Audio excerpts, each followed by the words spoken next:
Good afternoon, everybody. My name's Kim Holmes. I'm the Executive Vice President of the Heritage Foundation. It's really a pleasure and honor to have all of you here this afternoon, also with our special guest, Senator Rubio, who will be here shortly. We live in some pretty interesting times. We are clearly witnessing a massive campaign in this country to rebrand socialism. You see it in Congress, you see it all over social media. It has been going on for decades in the academic world. And yet facts are stubborn things. And we have an inescapable fact happening right here in our own hemisphere. Over the last 2 decades, a socialist dictatorship has wreaked havoc in Venezuela. Government corruption and failed economic policies have destroyed a once thriving nation. The country is literally falling apart. There are soaring levels of debt combined with inflation rates of over 100,000%. A worthless currency has led to consumer prices rising above 1.3 million% in 2018 alone. And 90% of Venezuelans live in poverty, and there are severe shortages of food and medicine. Now, why is this happening? Well, it's not happening because of capitalism. It's not happening because of the free market. According to the Heritage Foundation Index of Economic Freedom, Venezuela is now one of the most economically repressed countries in the world, with a score that was nosediving from 56 when Chavez took office in 1999 to 26 in 2018. Venezuela is now ranked second to last after Cuba and only before North Korea on the Index of Economic Freedom. It's a near textbook example of what happens when a country tries to impose socialism on its people. The sad thing is that the victims of this oppression are not only Venezuelans. Over 3 million Venezuelans have fled the country, which has sparked Latin America's largest refugee crisis. This number far exceeds the number of North Africans and Middle Easterners who have sought refuge in France, Germany, and Sweden combined. Neighboring Colombia has resettled more than 1.1 million Venezuelans, stressing the country's limited resources. While Venezuelans starve, Maduro's regime has enriched itself by trafficking drugs throughout Latin America and into the United States, often colluding with violent cartels that have left a high body count in their trail. He and his cronies have turned Venezuela into an international drug trafficking hub. Now, getting the United States government to address Venezuela's crisis has been a top priority for the Heritage Foundation. Our analysts have testified before Congress and authored numerous policy studies to this effect. They have hosted former political prisoners and leading opposition figures that are now part of the administration of interim President Juan Guaido. There is no doubt that Venezuela deserves a return to freedom. Alongside over 50 countries, including the majority of Latin America, the United States is working to make this happen. And that is why we are thrilled to host Senator Marco Rubio to talk about Venezuela. As chairman of the subcommittee on the Western Hemisphere, he has led congressional efforts on the United States policy towards Venezuela. Joining him on stage today is Dan Twining, the president of the International Republican Institute, who will be introducing the senators. So please join me in welcoming Senator Rubio.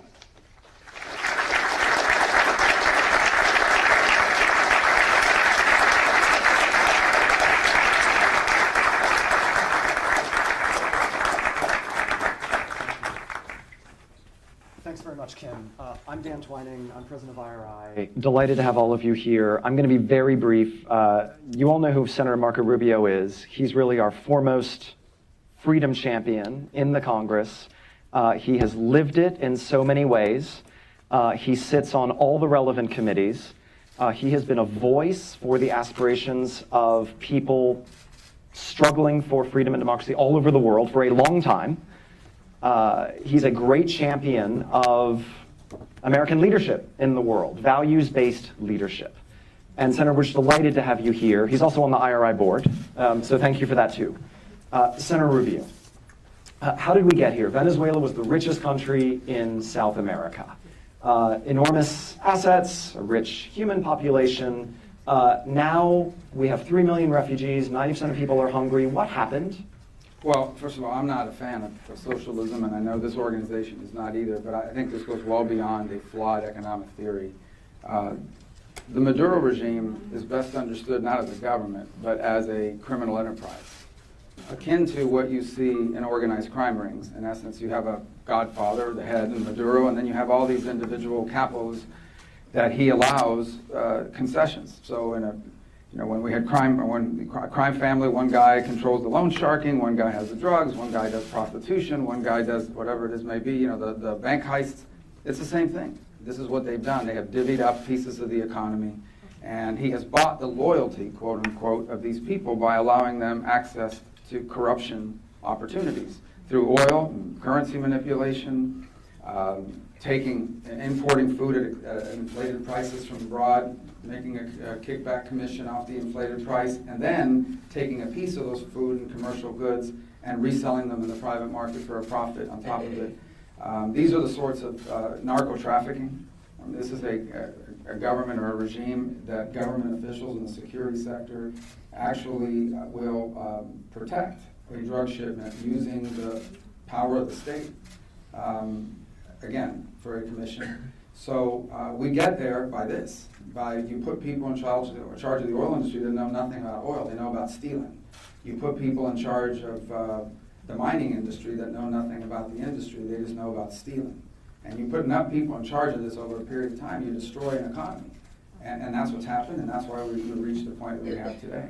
Are you surprised that the Venezuelan people have only until now managed amidst this extraordinary humanitarian crisis caused by their own government? Well, they're resilient people. They've managed in various different ways. Some are facing almost starvation level nutrition. We've seen the images depending on others have just left the country. We have over 3 million have left already. If current trends continue, another 2 million will leave. And again, I mean, we say managed. I mean, they've faced extraordinary pressures up to this point, and I think it's just been exacerbated in the last year and a half. What kind of government blocks humanitarian assistance to its own people? A criminal enterprise. I mean, that's what this is, ultimately. And let me explain, the reason why they block humanitarian aid and why he's denied a humanitarian crisis is because they do use food and medicine as a tool of leverage over the population. So as an example, there's this program they call the CLAP program, and it's not necessarily luxury items, but it's basic food stuff that they provide. To have that, you have to have an identification card. And with that identification card, when they say there's elections, you have to show up with that card, you have to vote. And by the way, they know how you vote over there.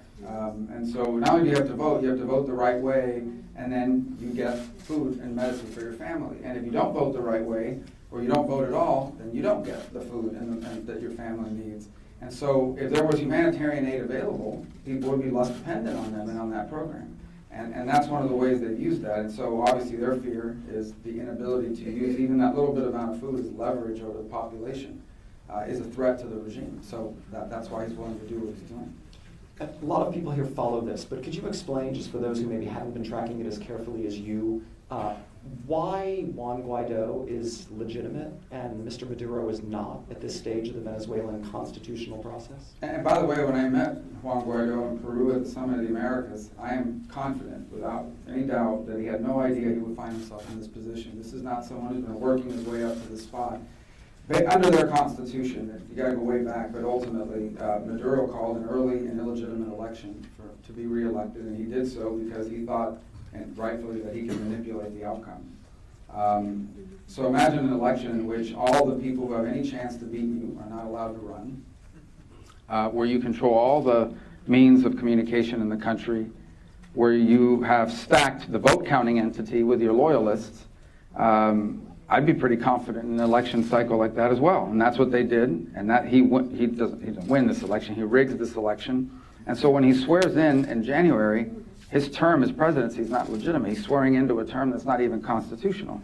Under the Venezuelan Constitution, when there's a vacancy in the office of president, it is the president of the National Assembly who fills that role in an interim basis until new and legitimate elections can be called to fill the void. And so he finds himself as the president of the National Assembly at a time when all this happens, and it all came together, and he finds himself in this role, and he's made it abundantly clear publicly he has no interest in running himself. And I always tell people, when you see the Venezuelan opposition, there's no such thing as the opposition. It's a conglomeration of various political parties, all of whom will field their own candidates very soon in a new free election. But right now, they're unified in the notion that you need to have a new election.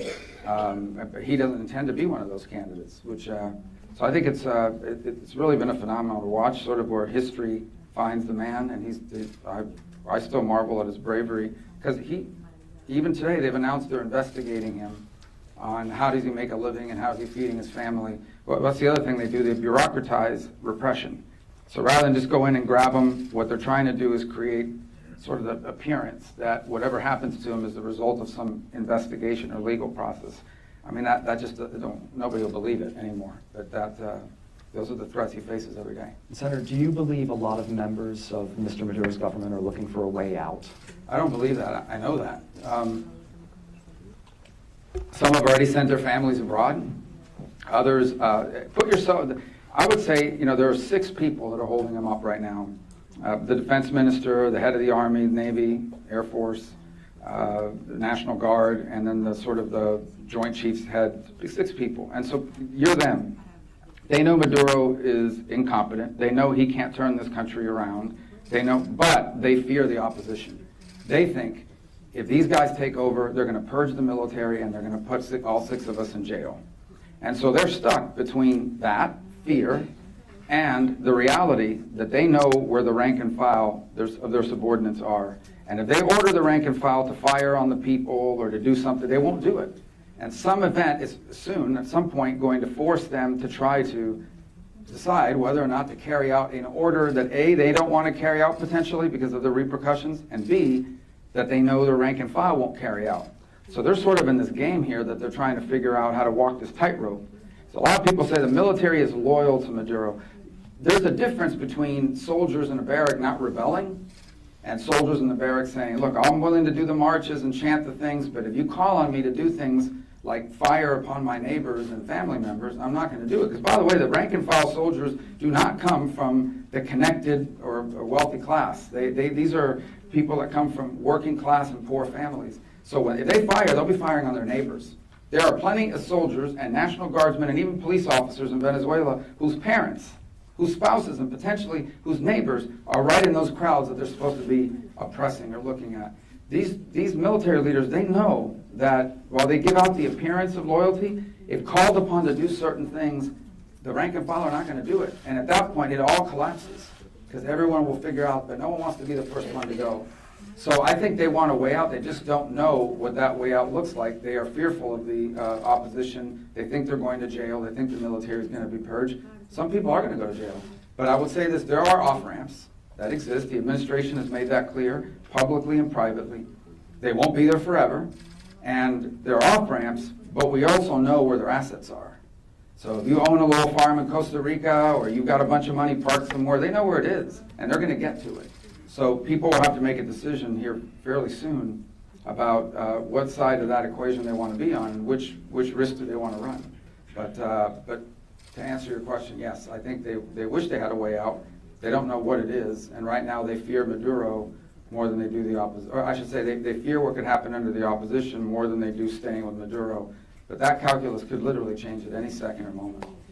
So Mr. Maduro has said that the U.S. is undertaking a form of intervention in his country by trying to deliver assistance to starving people. Could we just talk for a minute about who's intervening in Venezuela and how? Cuba comes to mind, China comes to mind, Russia comes to mind. But would you just be able to give us a I put those tour? in 3 separate categories. Yes, the Chinese want to get paid. They owed a bunch of money, and they want to get paid. And that's why they've got dialogue with both sides of the equation. But ultimately, they're owed over $20 billion, and therefore the guy who's going to pay them.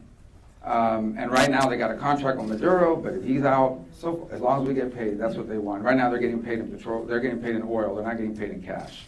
The second is the Russians. The Russians, in addition to being owed money, have a series of exploration leases and rights and concessions that they've gained, and they want to protect those.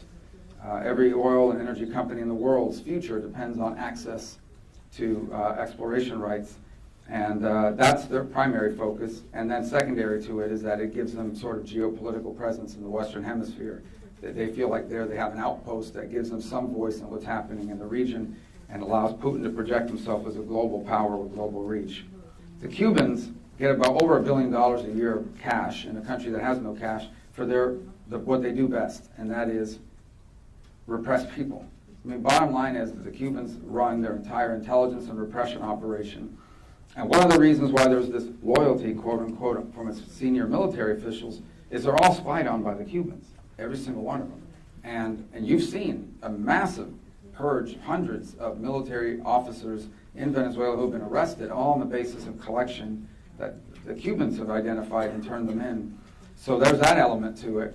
But I would just say, anytime a leader of a country's entire protective detail, meaning all their bodyguards, are foreigners, that tells you they don't trust their own people. It's pretty indicative of where we stand on some of this. And literally all the protective staff around the Bureau is not Venezuelan, primarily Cuban and maybe some private contractors as well.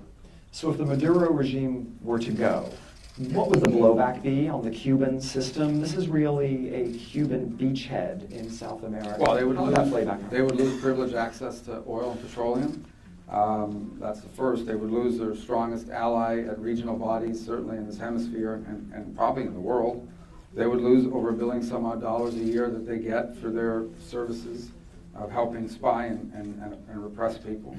And I mean, the Cuban services range from training them how to do crowd control to how to do influence operations and discredit people online and the whole gamut. I mean, that is what they advise them. So they would lose that. It would be a dramatic blow to the regime in Cuba to lose access not just to that revenue, but to the favorable terms for oil. How about the fallout that we've seen so far during the Maduro years, during the Chavez years, on democratic allies of the United States in Latin America? I'm thinking principally about Colombia, but also Brazil. This wave of Venezuelan desperation that has flowed out of this country has impacted the democracies. So when people ask me, what does this have to do with the United States? Look, number one, I think we always should be on the side of democracy, because democracy is morally superior to dictatorship and tyranny. But the second is it's in our national interest. If you look, anything that's in our own hemisphere, and this is no longer an issue of Venezuela, it is 1 million and growing number of migrants now in Colombia are putting tremendous stress on the Colombian healthcare system and Colombian society. We've seen the same play out increasingly in Peru, somewhat in Brazil, a lot in Ecuador.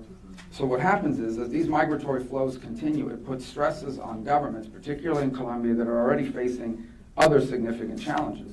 In that border region alone, between Colombia and Venezuela, you have over 1 million some odd vulnerable people, some of whom become prime targets for narco-trafficking networks to prey on, and so forth. And then the societal pressures. We've seen the emergence of some xenophobic style blowbacks in Ecuador after a murder that occurred there. So the pressure it puts on these countries threatens to create instability, not just in Venezuela, in Colombia, Peru, Ecuador, Brazil, in a way that it suddenly becomes a regional crisis. And anytime you have mass migrations and regional crisis in your own hemisphere, it's eventually going to impact you pretty dramatically. Not to mention has a direct impact on our counter-narcotic efforts in Colombia that over the last 3 years has seen record coca production. Much of that cocaine ultimately headed to U.S. streets. So there's a lot of reasons to understand why this has, or to explain why this has direct implication on our national interest as a country, because a hemispheric continental South American collapse of multiple key partners would ultimately impact us directly and immediately. And it already started to. There's an argument out there that democracy around the world is in retreat, that strong men are on the march, that often authoritarian systems can deliver higher economic growth of the kind you've seen in China. How do you think the Venezuela crisis plays into this big global question around the future of democracy? Well, I don't think they can make that argument in Venezuela. But it is I think one of the core attributes of this new era is the argument. First of all, autocrats go through the rituals of democracy. They have elections. These elections, of course, when you control the media, when in the case of Russia, where your opponents die, some fall out of windows, some are poisoned, but they die. So when your opponents are either dead or in prison, you control the media, and ultimately you are able to somewhat influence the way the votes are counted. That's not a democracy. That's just a show, and it has the facade of democracy, but it's not real. And you've seen autocrats around the world sort of specialize in this. So they portray themselves as a democracy. That may not be the case in China, but in places like Turkey and Russia and some other places, that's the case. Then the fundamental argument you have happening around the world is, and one of the biggest risks, is autocratic governments going to people and saying, look at the Western world, look at Europe, look at the US, look at the chaos going on, yellow vests in France and all the division in American politics. Look what we have been able to deliver for people in our country.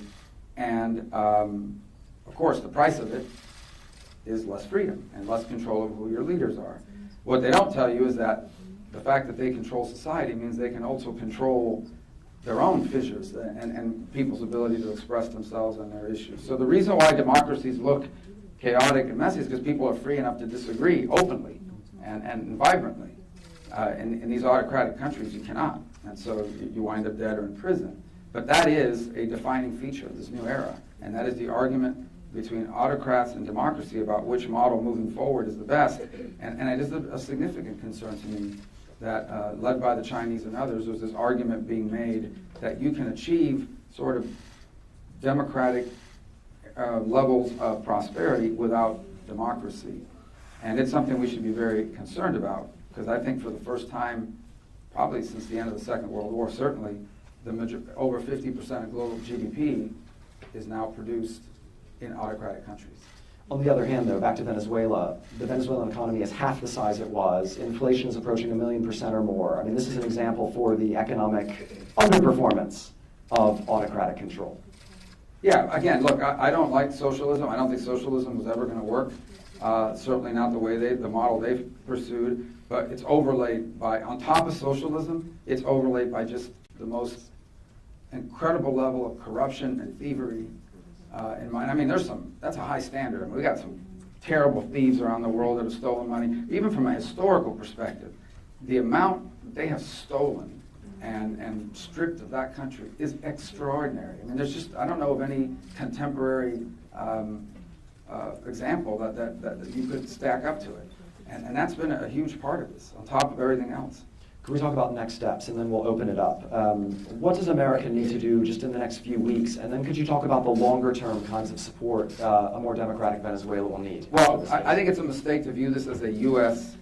action with Venezuela. It is not. It is an international effort. And this is not one of those coalitions that, the U.S. started it and then we kind of forced everybody to be a part of. On the international stage, the most active leaders in this endeavor has been the Lima Group.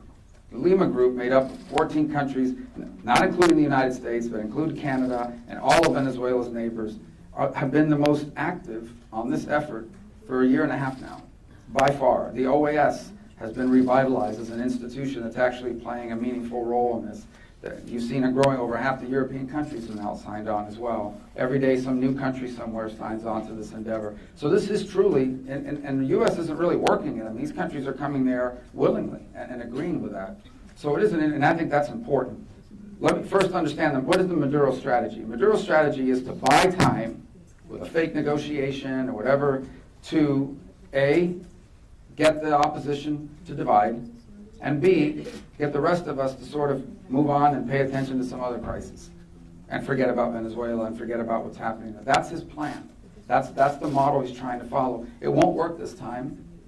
This process we're on is irreversible. None of these countries are going to come back around. There's no way you get 50 countries to re-recognize you after what's happened. So that's just a fact. As far as the next steps, my number one and number two priority right now are getting food and medicine to people who are starving to death, to infants who are dying in hospitals, to people who are waiting for HIV/AIDS medications and antivirals that if they don't get, they will die. And that's being blocked. That's our number one priority by every way possible, and to continue to call attention to the global community about how these criminals are standing in the way of that being delivered. The second is to continue to find ways to support the legitimate government of Juan Guaido to get the resources they need to begin to frame out what a recovery plan is going to look like for Venezuela's future. Their electric grid alone could cost upwards of $50 billion to rebuild.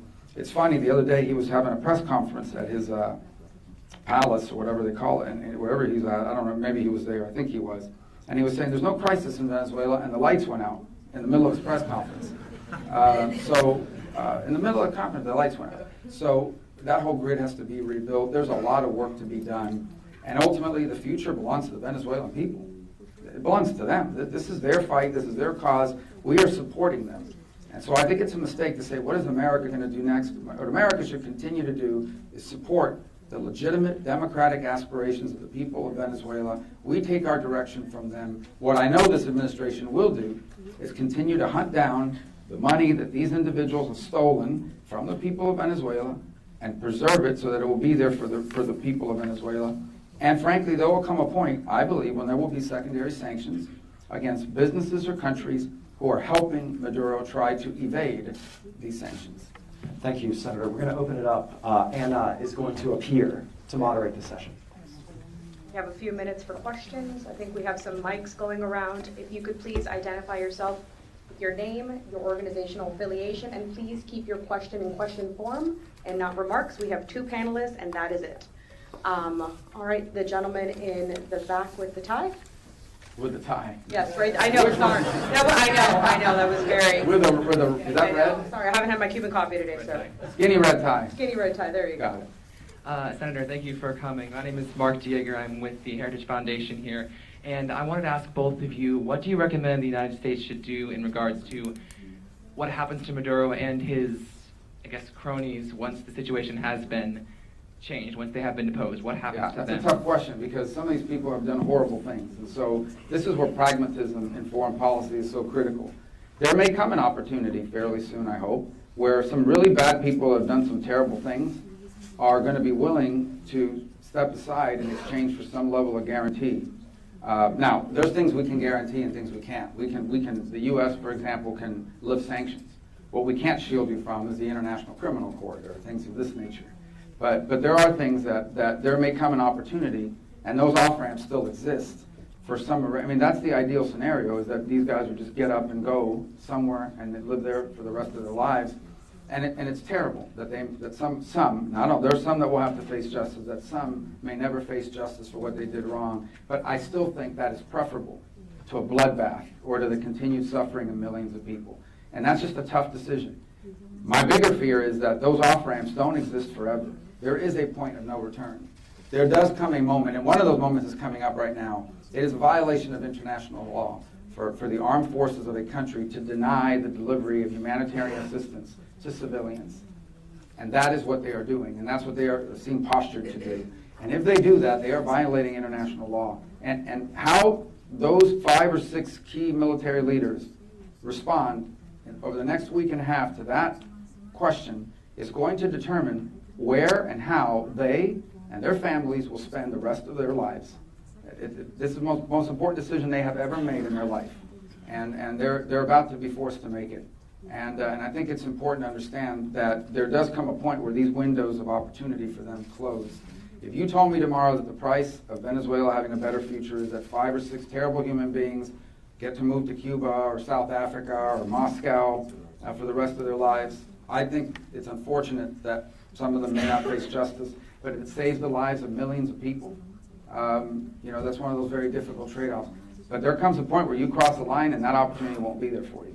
And that's what they're going to have to decide. All right, right here in the front corner. Senador, Carolina para NTN24. Se cumplen ya 3 semanas desde que Guaidó juró como presidente encargado. El objetivo es lograr un escenario para conseguir elecciones libres y democráticas. Ese es en la agenda, está en la agenda. Sin embargo, el punto 1 de la agenda es conseguir que Maduro deje el poder. Han pasado 3 semanas. ¿Qué pasa si esto se prolonga semanas, meses o años?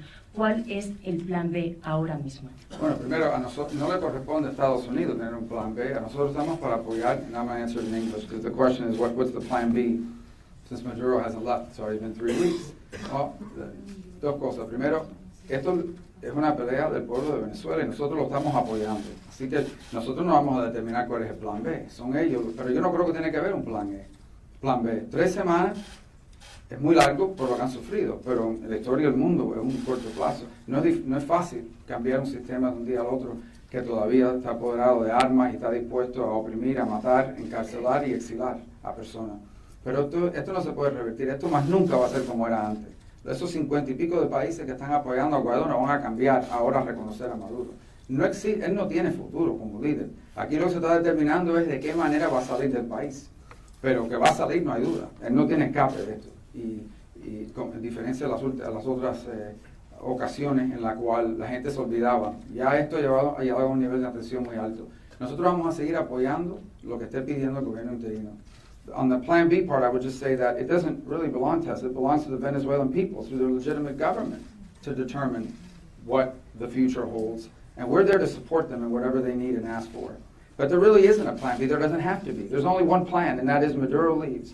And the only thing being debated is what is the format in which he leaves, what are the conditions under which he leaves, when does he leave, and where does he go? Does he leave as a prisoner, or does he leave as an exile? But that he will leave, there's no doubt. This is an irreversible process we are on now. Okay? There is no way the U.S. or 50-some-odd countries are going to re-recognize Maduro after everything that's happened. So I would just say 3 weeks is too long, but in the course of world history, 3 weeks is a blip on the screen. These things sometimes take longer, because as long as you're willing to jail, murder people, you'd be surprised at how long people have been able to hold on. But this is an irreversible route. There is no way that he survives, and there's no way that this goes back to the way it was. He will not be able to buy time to escape this time. There's just too much attention now. And he translates his own questions. I love this. Thanks for doing my job for me, Senator. The gentleman right here in the front, do we have, where's the mic? Gentleman right here in the front, thank you. Thank you very much. I wore my tie today, too. Thank you, appreciate that. Morega from the American Enterprise Institute. Senator, I know hypothetical questions are very difficult, but both the Interim President Guaidó and the Supreme Court, legitimate Supreme Court of Venezuela have talked about the need to deliver humanitarian aid, and the Supreme Court has authorized, for example, a humanitarian corridor and called upon the international community to consider that option. If good people were within the military were to act to go in and try to bring the food in, and they encountered resistance from the very bad people who have not taken us up on the offer of amnesty, what would you speculate the U.S. reaction or the international reaction would be? Well, first of all, a lot of time been asked a lot of questions. That's not your question, but a lot of people ask about ruling out the use of military force. Listen, the United States has a right anywhere on this planet to act in our national security interest, especially if American lives are threatened. That's the first thing. And just understand, it's not unique to Venezuela. Anywhere on this planet where our national security interests are threatened and or Americans are threatened, the U.S. has a right to react to that. And that's no different in the case of Venezuela. Number two, it's not my decision to make. I'm not the commander-in-chief. I can only echo to you what the president has told me personally and what his administration has said publicly and repeatedly, and that is there is literally no option off the table with regards to what this administration is willing to do to see this through. The third is an international humanitarian corridor is something that makes sense to me, but it would require international partners willing to do that. And that doesn't happen from one day to the next. It takes time to convince people that we're at the stage where that needs to happen. And it would have to be international effort. Right now, what does exist is a significant amount and growing amount of humanitarian aid on the Colombian side of the Colombian-Venezuelan border that is ready to go at a moment's notice to be given to non-governmental organizations inside of Venezuela so they can distribute. And right now, the only thing keeping that from happening is 3 cargo containers and some barricades on a bridge in one of the border crossings. That people of Venezuela are acutely aware that food and medicine for their children and their families awaits just on the other side of that border, and that the only thing standing in the way are a handful of leaders in Venezuela. That pressure only continues to build, and at some point that will come to a break point. And it's when the military is going to have to decide if they are going to violate international law and block that from happening. Are they going to fire on Venezuelans who come across that bridge and start physically removing those barriers to allow the aid to come in?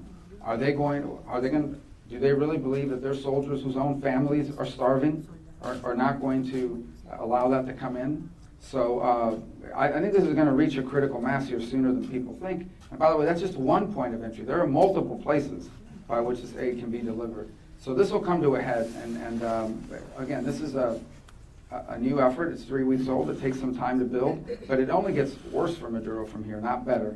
And I think the moment may come when there's an international coalition waiting to provide aid. And we hope that they would be able to do so without needing any security beyond what you would normally provide, because the people called upon to stop them refused to do so. We have time for one more question right here in the front. Hi, Gabriel. Wait, can you wait one quick second, sorry, to the microphone? Thank you. No, you're fine, thank you. Hi, good afternoon. I'm Gabriela Peroso from BPI TV, Digital Media from Venezuela. Senador, usted ha sido uno de los que más ha investigado el tema de las mafias, del narcotráfico, que por lo menos lo ha explicado muy bien a Estados Unidos. Y hay quienes les preocupa que esto no se trata de un problema político, sino de mafias, que la decisión no está en Nicolás Maduro, está por encima de él porque ya hay narcotráfico y hay mafias. ¿Cómo enfrentar ese escenario de amnistía cuando no se está negociando con políticos, sino con personas que son criminales, que incluso no tienen el poder? Está por encima de ellos los rusos, los chinos y toda la mafia. Yeah. I don't think mafia needs any translation. But the question was, how do you, isn't it difficult to deal with this when you're not dealing with political leaders and the talk of amnesty? You're talking about dealing with organized crime figures and the Maduro crime family. Le contesto primero en español. Sin duda, hay individuos, yo he dicho que yo no creo que puedan recibir ningún tipo de amnistía de parte de Estados Unidos, no todo lo que hagan ellos allá, pero a nivel de los cargos federales que enfrentan algunos de ellos, hay individuos como Dado Cabello que no tienen, para él no existe futuro, simplemente en una cárcel. Yo no me explico como una persona, no sé, yo no me explico como en un país donde se están muriendo de la hambre. Maduro y Cabello pesan tanto, porque parecen refrigeraires. Enorme. ¿De dónde sale todo ese dinero? I was just saying, I don't understand how in a country where people are starving, both Maduro and this guy Cabello, they look like refrigerators. I mean, they're huge.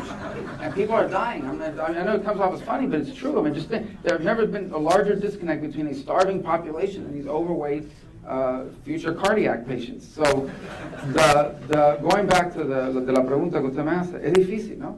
Pero sin duda que a nivel militar en otros lados existe una oportunidad de algunos de ellos limpiarse un poco, no tanto de lo que han hecho, depende de lo que han hecho. Y eso es algo que hay que pensar, porque esa es una puerta que se cierra en algún momento, si cruzan algunas líneas adicionales. Pero si la alternativa es eso, y evitar un baño de sangre, sufrimiento de más personas, a veces en la historia del mundo hay que hacer decisiones muy difíciles de esa naturaleza. I said this earlier, it's difficult.